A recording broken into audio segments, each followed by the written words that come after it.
Bueno, vamos a hacer un ejercicio. Hay que intentar olvidar por un momento todo lo que creemos saber sobre la que dicen que es la historia de amor más grande jamás contada. Porque hoy vamos a desentrañar la verdad de Romeo y Julieta, y os aseguro que es muchísimo más extraña y más fascinante de lo que nos han hecho creer. La imagen es, bueno, es un ícono, ¿verdad? Dos jóvenes, un balcón, un amor que parece purísimo y, por supuesto, trágico. Se ha convertido en el molde, en el arquetipo del romance, una leyenda que ha definido lo que es el amor para generaciones enteras. La versión que nos ha llegado, la popular, nos cuenta la historia de un amor a primera vista. Una pasión tan intensa que es capaz de desafiar el odio ancestral de sus familias. Un amor joven, arrebatado y, sobre todo, predestinado a la fatalidad. Y aquí es donde empezamos a tirar del hilo. Porque, a ver, ¿y si la obra que todos queremos conocer como el culmen del romanticismo no fuera una celebración del amor, sino justamente lo contrario? Esta es la pregunta que va a crear todo nuestro análisis. Vamos a empezar por el principio de todo. Y el primer gran mito que tenemos que derribar, Shakespeare no se inventó esta historia. De hecho, es que ni de lejos fue el primero en contarla. El bardo, como se le conoce, fue un adaptador absolutamente brillante.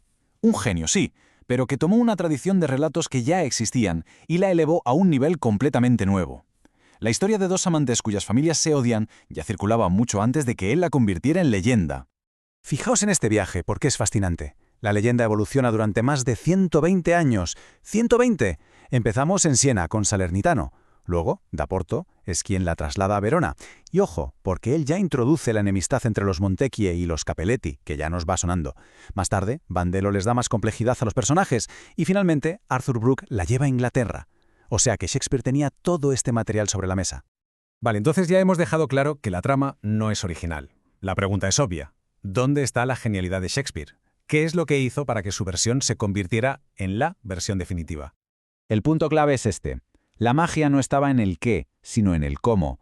Shakespeare cogió un esqueleto narrativo que ya era conocido y sencillamente le dio un alma inmortal a través de su lenguaje y de su dominio absoluto del ritmo escénico. Y esto lo ilustra a la perfección. Mirad el contraste. Cuando Romeo habla de Rosalina, su amor no correspondido, su lenguaje es forzado, está lleno de contradicciones. Son los versos de un adolescente que está, confundido. Pero cuando conoce a Julieta, todo, absolutamente todo cambia. Su lenguaje se vuelve diáfano, luminoso. Ella es el centro de su universo, una fuerza casi celestial. Esta línea es probablemente el mejor ejemplo. No es solo un piropo, es una revelación, una transformación completa. La poesía de Shakespeare no se limita a describir el amor, sino que nos hace sentir su poder, cómo lo cambia todo.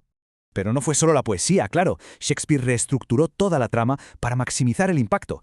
La primera mitad de la obra casi parece una comedia de enredo, pero la muerte de Mercucio es un giro brutal, un punto de no retorno. Y además, la compresión del tiempo. En la versión de Brooke, la historia duraba 9 meses. Shakespeare la condensa en apenas 4 días.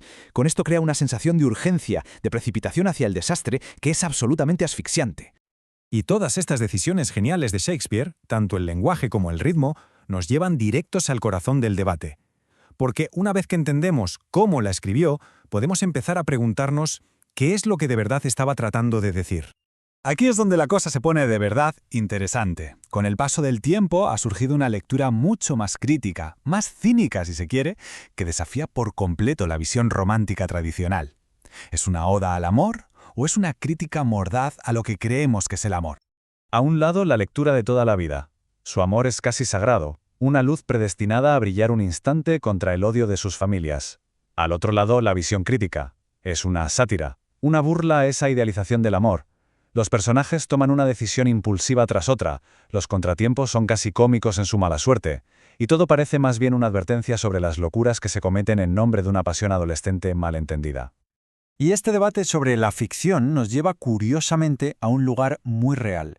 La historia ha cobrado tanta vida propia que ha llegado a transformar una ciudad entera, creando una realidad tangible a partir de un cuento. La fuerza de esta leyenda es tan poderosa que atrae a multitudes de todo el mundo. Todos van buscando un único y sagrado lugar, la prueba física de que todo aquello ocurrió. El famoso balcón de Julieta. Claro, el escenario de una de las escenas de amor más famosas de toda la literatura. Pero, ¿y si su historia escondiera una sorpresa monumental? La gran sorpresa, el giro de guión, está en esta fecha, 1936. Porque el famoso balcón donde Julieta supuestamente escuchó las palabras de amor de Romeo es en realidad una invención del siglo XX. Exacto. A finales de los años 30, el director de los museos de Verona, Antonio Avena, lideró una restauración con un objetivo muy claro: el turismo. Decidió añadir este balcón, que construyó con restos de una tumba del siglo XIII, a un palacio que había pertenecido a la familia Dal Capello. ¿Y por qué ahí? Pues porque Capello sonaba sospechosamente parecido a Capuleto, una coincidencia demasiado buena como para dejarla pasar. Así que el lugar más real de la historia es, irónicamente, el más falso. Y todo esto nos lleva a la pregunta final, a la más importante. Si todo es tan complejo, tan debatido, tan artificial en cierto modo, ¿por qué seguimos completamente obsesionados con esta historia? Es que es una pregunta fundamental. Hemos visto que la trama no es original, que su mensaje es, como mínimo, ambiguo, y que su manifestación física más famosa es un montaje. Entonces, ¿qué es lo que la hace indestructible? Pues yo creo que la clave es que su poder no depende en absoluto de la autenticidad.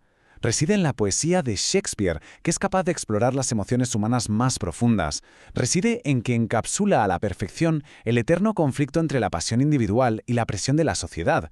Y sobre todo, reside en su ambigüedad.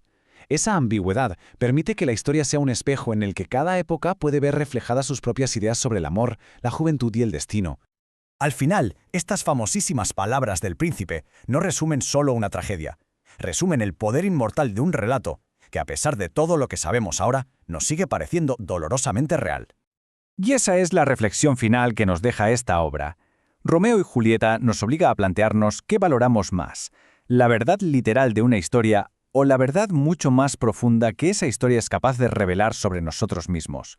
Una pregunta que quizás no tenga una sola respuesta. Muchísimas gracias por habernos acompañado en este análisis.